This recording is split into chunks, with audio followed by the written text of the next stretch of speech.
हमारे सत्संग YouTube channel में आपका स्वागत है। हम लोगों को अधिक लालच नहीं करना चाहिए, क्योंकि अधिक लालच करने से हमें गलत काम करने का विचार आता है हमारे मन में, और हमसे बुरा काम होता है। क्योंकि हमारे पास जब अधिक पैसा आने लगता है तो हमें ऊट पटांग की चीज़ बहुत अच्छी लगती है इधर उधर की, कि हमारे पास इतना पैसा आ गया है, अब हम और ऐसा काम करें कि जिससे हमारे पास पैसा और आए। तो इसीलिए हम लोगों को लालच नहीं करना चाहिए। हमें अच्छी चीज़ के लिए बाधा डालता है धन, और गलत काम करने को हमारा मन करता है। तो इसीलिए हमें लालच नहीं करना चाहिए। किसी गांव में एक ब्राह्मण रहता था, और वो ब्राह्मण बहुत गरीब था। लोगों को वो कथा सुनाता था, इसी से उसके घर का गुजारा हो रहा था। तो किस तो धीरे धीरे हो गया, काफ़ी दिन हो गया, उसके उसके गांव में एक और ब्राह्मण आने लगा।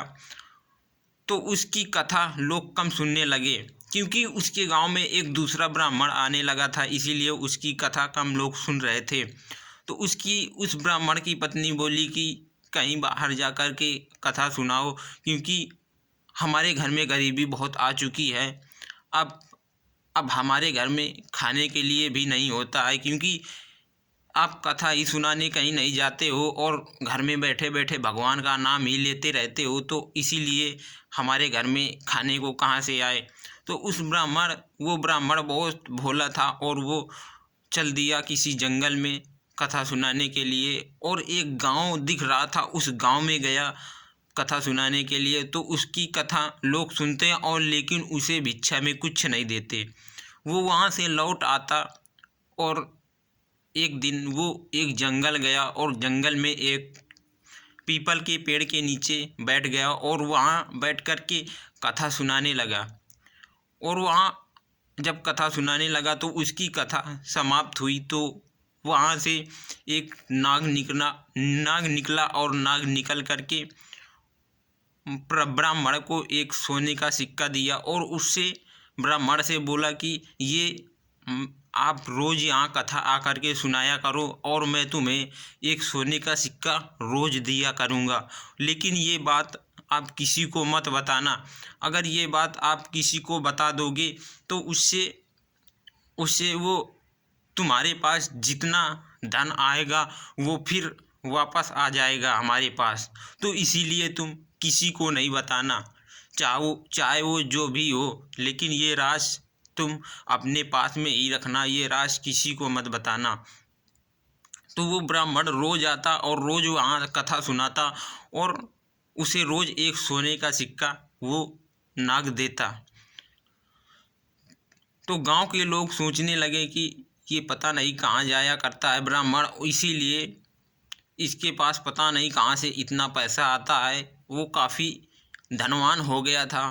तो एक दिन उसकी पत्नी से लोग बोले कि कहाँ जाते हैं ब्राह्मण, और कहाँ कथा सुनाते हैं, इतने पैसे कहाँ से लेके आते हैं। तो उसकी पत्नी, ब्राह्मण की पत्नी, ब्राह्मण से बोली कि आप ये कथा सुनाने कहाँ जाते हो और किसे सुनाते हो।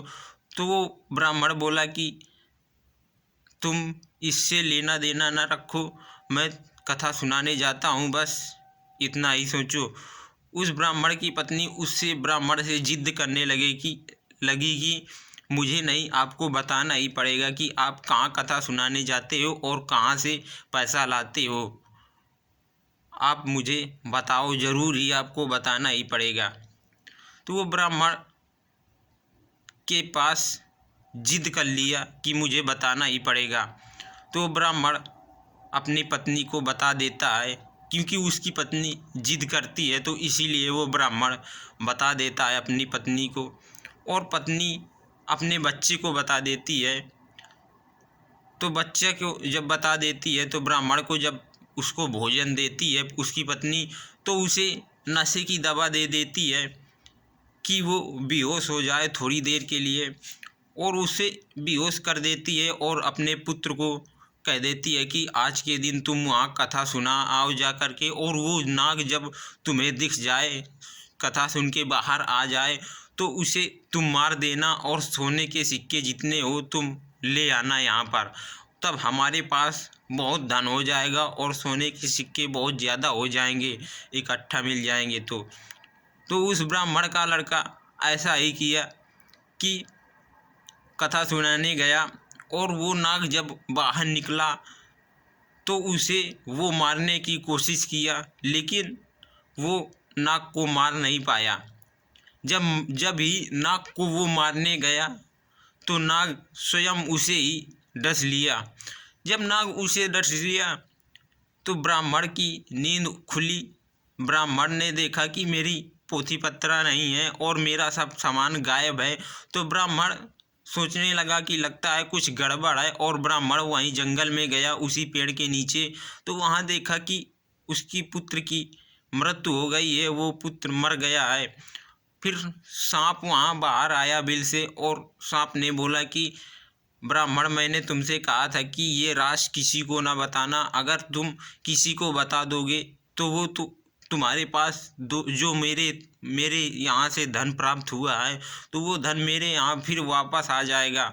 इसीलिए तुम किसी को ना बताना। लेकिन तुमने बता दिया, तो इसीलिए देखो, तुम्हारा पुत्र मुझे मारने की कोशिश कर रहा था, इसीलिए तुम्हारे पुत्र की मृत्यु हो गई।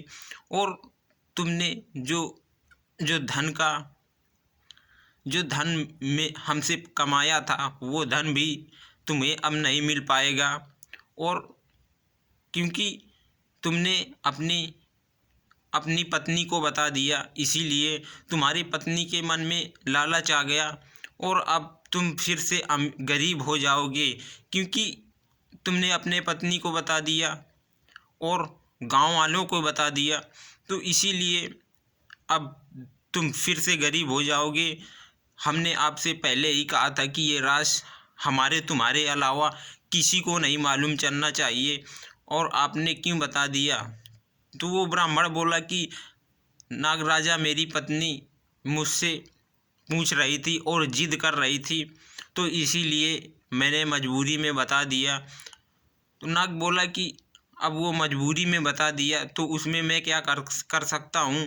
अब देखो, तुम्हारे पुत्र की मृत्यु हो गई है, तो लो इसे ले जाओ और तुम फिर से गरीब हो जाओगे।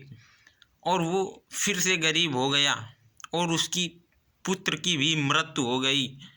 लालच अधिक करने से हमारे धन की हानि होती है और हम अमीर नहीं बन पाते हैं, फिर से गरीब हो जाते हैं।